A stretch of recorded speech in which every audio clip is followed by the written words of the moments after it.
Hello students, the selection classes में आप सभी का बहुत बहुत स्वागत है।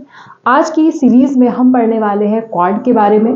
बेसिकली क्वाड किस तरह का अंतर्राष्ट्रीय संगठन है और भारत में इसकी क्या भूमिका है और अभी रिसेंटली ये चर्चा में क्यों है। तो सबसे पहले मैं आपको बताती हूँ कि हमारे पढ़ने का रीज़न ये है कि रिसेंटली जैसे हमारे यहाँ पर लोकसभा किसी भी बिल को पास करती है तो वो बहुत ज़्यादा चर्चा में आ जाता है। उसी तरह यूएस के द्वारा वहाँ की जो कांग्रेस होती है वहाँ पर भी आज ही के दिन एक बिल पास किया गया है जिसको बोला जाता है क्वाड बिल। तो वो जो क्वाड बिल पास किया गया है उसको लेकर यूएसए काफ़ी चर्चा में रह रहा है और उसको लेकर ही क्वाड जो है वो बहुत चर्चा में है। इसलिए आज हम जानते हैं क्वाड होता क्या है। बेसिकली जैसे कि हम अगर आप मैथ्स के टर्म्स को बहुत अच्छे से समझते होंगे तो आपको पता होगा कि हम कैसे कैसे नंबर्स की यहाँ बात करते हैं। वंस नंबर होते हैं, फिर कुछ ट्विंस नंबर होते हैं, फिर ट्रिपल नंबर्स होते हैं। देन उसके बाद क्वाड। क्वाड क्या डिनोट करता है? क्वाड बेसिकली नंबर 4 को डिनोट करता है। इससे हमें ये समझ में आता है कि कहीं ना कहीं ग्रुप ऑफ 4 कंट्रीज की हम बात कर रहे हैं। ग्रुप ऑफ 4 कंट्रीज, लेकिन group of 4 countries already taken word था, इसलिए यहां पर हमने इसको क्या बोला है? क्वाड बोला है, जिसमें कि 4 कंट्रीज शामिल हैं। कौन कौन सी कंट्रीज हैं? सबसे पहले तो इसमें यूएसए शामिल है, क्योंकि मैंने अभी आपको बताया यूएसए में बिल पास हुआ है। फिर मैंने बोला इंडिया में उसका क्या इन्फ्लुएंस है, तो कहीं ना कहीं इंडिया भी इसका एक पार्ट है। देन उसके बाद हम बात कर लेते हैं एक और देश जो इसमें शामिल है, उसका नाम है जापान, और एक और देश जो इसमें शामिल है उसका नाम है ऑस्ट्रेलिया। तो ये 4 देश मिलकर के क्वाड का गठन करते हैं। अब देख लेते हैं कि बेसिकली क्वाड का गठन किया क्यों गया था। तो सबसे पहले क्वाड के 2 सीरीज निकल कर आई थी। सबसे पहले जो हुआ था उसको हम बोलते हैं क्वाड 1.0। सबसे पहले जब क्वाड की बात करी गई थी तो वो जापान के शिंजो आबे जो थे उनके द्वारा करी गई थी।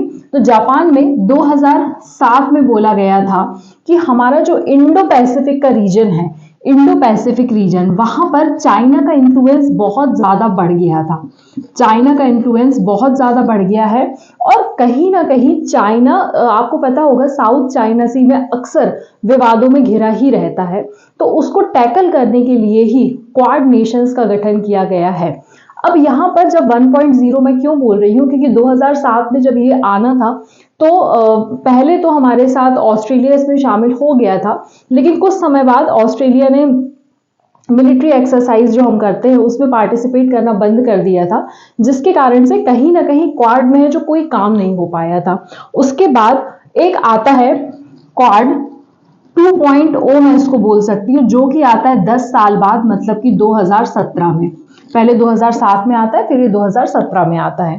तो जब ये 2017 में आता है उसके बाद से ही इस पे काम होना ज्यादा चालू हुआ था।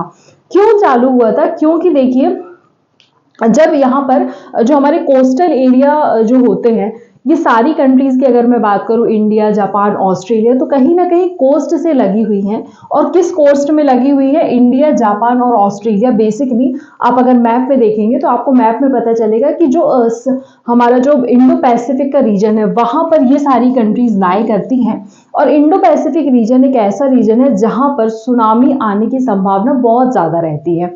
तो उसके कारण क्या होता था, जो आसपास के एरिया थे वहां पर बहुत ज्यादा क्षति हो जाती थी। तो कहीं ना कहीं उस क्षति से लोगों को क्षति की आपूर्ति करने के लिए यहाँ पर ये जो है 4 कंट्रीज ने मिलकर एक समझौता किया कि हम अपने आप को इतना स्ट्रॉन्ग करेंगे यहाँ पर। और जो चाइना का इन्फ्लुएंस कहीं ना कहीं बढ़ रहा है साउथ चाइना सी में, अगर आप देखेंगे साउथ चाइना सी में, तो चाइना ने बहुत ज्यादा जो छोटे छोटे आइसलैंड है, मैं बात करूं फिलीपींस की, मैं बात करूं सिंगापुर की, है ना, और थाईलैंड की, कंबोडिया, यहाँ पे बहुत सारी जो आइसलैंड कंट्रीज हैं, कहीं ना कहीं उनके किसी न किसी आइसलैंड को चाइना हथिया लेता था। हमेशा बोलता था कि मेरी 9 डैश लाइन्स में आ रहा है, कि कभी वो बोल देगा मेरी 11 डैश लाइन्स में आ रहा है।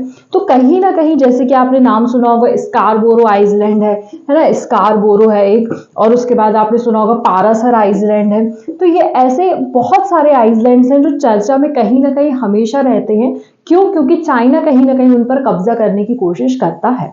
तो इन कंट्रीज को भी हमें एक सपोर्ट प्रोवाइड करना है, इन कंट्रीज को भी एक संरक्षण प्रोवाइड करना है। उसके लिए ही क्वाड का निर्माण किया गया था। तो तो ये पूरी कहानी थी कि क्वाड का गठन क्यों किया गया, कैसे हुआ। अब हाल ही में जैसे कि मैं आपको बता रही हूँ कि इसको चर्चा में अभी क्वाड का बिल आया है। तो क्वाड का बिल यूएसए के द्वारा पास किया गया है और उसमें ये बोला गया है कि ये जो बिल आ रहा है ये कहीं ना कहीं हमारा एक इंट्रा पार्लियामेंट्री ग्रुप इसके लिए हम बनाएंगे, जिसमें 40 लोग शामिल होंगे। 40 लोगों का एक इंट्रा पार्लियामेंट्री ग्रुप बनाया जाएगा, जिसमें कि 40 लोग शामिल होंगे और वो सुनिश्चित करेंगे कि ये जो इंडो पैसिफिक रीजन है, जहां पर यूएसए हमेशा सर्विलियंस करता पाया जाता है। सर्विलियंस करना मतलब कि वहां पे देखते रहते हैं कि कुछ गड़बड़ी तो नहीं हो रही है, कहीं किसी देश का किसी और दूसरे देश के साथ युद्ध तो नहीं छिड़ गया है। तो ऐसी बहुत सारी चीजें वो सर्विलियंस यूएसए के द्वारा वहां पर हमेशा होता रहता है। और चूंकि देखिए, अगर मैं बात करूं इंडिया की, तो इंडिया भी आपको हमारे इंडियन ओशियन के में इंडिया का कहीं ना कहीं दबदबा आपको देखने के लिए मिलेगा। फिर हम बात कर लेते हैं जापान और ऑस्ट्रेलिया की, तो ये भी कहीं ना कहीं आप देखेंगे पैसिफिक ओशियन की लाइन में कहीं ना कहीं आपको दिख जाएंगे।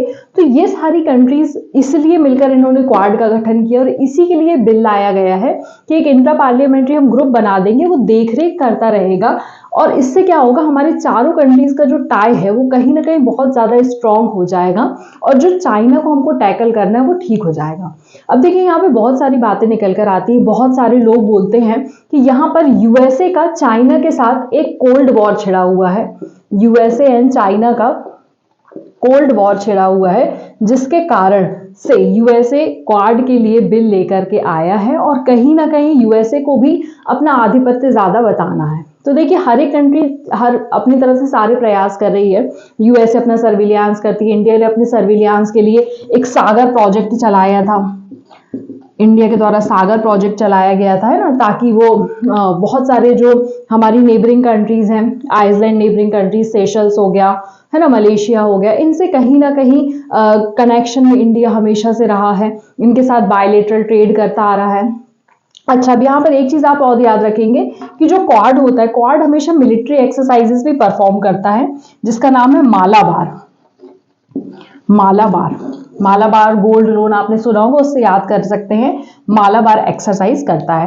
पहले ये एक्सरसाइज जो है वो केवल इंडिया और यूएसए के बीच में की जाती थी, इंडो यूएसए मालाबार एक्सरसाइज बोला जाता था। लेकिन जब से क्वाड का गठन हुआ है, क्वाड बेसिकली 2.0 का जब से गठन हुआ है, तब से इसमें हमने दूसरे देशों को भी शामिल किया। बेसिकली ये 4 कंट्रीज को ही हमने शामिल किया है, लेकिन समय समय पर हम दूसरी कंट्रीज को भी इनवाइट करते हैं जो किसका पार्ट है, साउथ चाइना सी में कहीं ना कहीं लाई करती हैं। उन कंट्रीज को भी इनवाइट करते हैं, उन्हें भी हम सिखाते हैं कि मिलिट्री एक्सरसाइज करने से कहीं ना कहीं चाइना के ऊपर एक दबाव बनेगा, उसको एक डर बैठेगा कि नहीं, अगर मैंने इस कंट्री के साथ इसके किसी आइसलैंड को छीनने की कोशिश करी तो इसके साथ लड़ने के लिए दूसरी कंट्रीज शामिल हैं। चाइना इसको ऐसा भी बोलता है कि कहीं ना कहीं जैसे एक यूएसए के द्वारा एक नाटो का इस्टेब्लिशमेंट किया गया है, वैसे ही कहीं ना कहीं अब ये क्वाड का भी इस्टेब्लिशमेंट कर रहा है। तो ऐसी बहुत सारी अलग अलग बातें यहाँ पर बोली जा रही हैं, लेकिन अब एक्चुअल में किस चीज के लिए ये काम किया जा रहा है, ये आप लोग अच्छे से समझ सकते हैं कि कहीं ना कहीं हमारे हित के लिए अगर मैं बोलूं तो एक वो है कि अगर इंडो पैसिफिक रीजन में चाइना का दबदबा ज्यादा बढ़ जाएगा तो इंडिया के लिए वो कहीं ना कहीं खतरा क्रिएट कर सकता है। तो इंडिया को भी उस खतरे से बचाने के लिए ये बहुत जरूरी है कि क्वाड का हमेशा हम एक्सरसाइज, मिलिट्री एक्सरसाइजेस करते रहें। क्वाड की समिट भी होती है, तो क्वाड पहले यूजुअली वर्चुअली ही इसकी समिट्स हुआ करती थी, लेकिन अभी हाल ही में 2020 में इसकी पहली फर्स्ट जो समिट हुई है वो भी यहाँ पर 2020 में हुई है, जो इन पर्सन मीटिंग में इसकी समिट हुई है। इसके पहले सारी समिट्स जो थी वो कैसी हुई थी, वो सारी समिट्स वर्चुअली हुई थी ना। और बहुत सारी समिट्स नहीं हुई, क्योंकि देखिए 2017 में ही इसका 2.0 आया है, फिर कंट्रीज मिलना चालू किया, फिर किसी ने बिल पास किया, बहुत सारी चीजें हुई इसमें। लेकिन 2020 में ultimately in person meeting first time हुई है। अब सेकेंड टाइम भी मीटिंग हुई है 2021 में, उसमें भी बोला गया है कि कहीं ना कहीं हम चारों कंट्रीज को मिलकर कैसी ट्रेड पार्टनरशिप करनी है। अब बेसिकली ये भी चीज है कि जो हमारा इंडो पैसिफिक रीजन जो है, यहाँ से 60% ट्रेड होता है ओवरऑल ट्रेड का। जितना भी ट्रेड होता है उसका ओवरऑल ट्रेड का 60% यहाँ होता है। यहाँ पे बहुत एक फेमस स्ट्रेट भी है जिसका नाम आप लोग मुझे कमेंट करके बताएंगे कौन सी स्ट्रेट है जो कहीं ना कहीं 60% का जो हमारा कहना चाहिए व्यापार है उसको सुनिश्चित करने का काम करती है। तो यहाँ पर व्यापार के लिए भी बहुत इंपॉर्टेंस रखता है कहीं ना कहीं, और ऐसी जगह पर इस 60% पर भी अगर चाइना अधिकार कर लेता है तो कहीं ना कहीं बहुत बड़ी शक्तियां हैं, इनको बड़ी शक्ति फिर बने रहने देने में बहुत ज्यादा दिक्कत आने लगेगी। इसीलिए कहीं ना कहीं इस क्वाड का जो इस्टेब्लिशमेंट है वो बहुत ज्यादा जरूरी है, और समय समय पर इसमें चेंजेस लाना, समय समय पर इसको लेकर बातचीत करना, कुछ एग्रीमेंट करना और समिट्स करना बहुत ज्यादा आवश्यक है। तो आई होप आपको ये सेशन समझ में आया होगा। क्वाड से रिलेटेड जो भी क्वेश्चंस हो सकते हैं वो मैं अपनी क्वेश्चन आंसर वाली सीरीज में लेकर आऊंगी, और मैं कोशिश करूंगी कि इस मंथ के जितने भी करंट अफेयर्स हैं उनसे रिलेटेड जितने भी एमसीक्यूज पेपर में आने की संभावना है मैं वो आपके लिए लेकर आऊंगी। आई होप सेशन आपको अच्छा लगा हो। Thank you so much.